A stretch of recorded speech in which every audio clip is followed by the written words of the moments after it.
نذیر بھائی نے سوال کیا ہے، السلام علیکم ورحمۃ اللہ وبرکاتہ۔ وعلیکم السلام ورحمۃ اللہ وبرکاتہ۔ مفتی صاحب، اگر چھوٹے بچے نمازی کے آگے بار بار گزرے تو نماز ٹوٹ جائے گی یا نہیں؟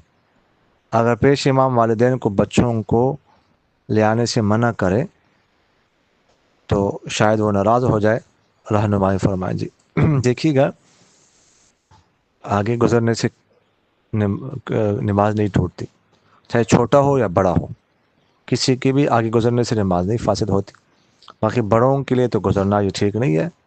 بچے چونکہ مکلف نہیں ہوتے، ان کو پتہ بھی نہیں ہوتا، تو میں سے سمجھا دینا چاہیے، لیکن اگر گزرے تو زیادہ سختی وغیرہ کرنے کی ضرورت نہیں ہے، بس مسئلہ ان کو سمجھا دیا جائے تاکہ ان کے ذہن میں مسئلہ بیٹھ جائے۔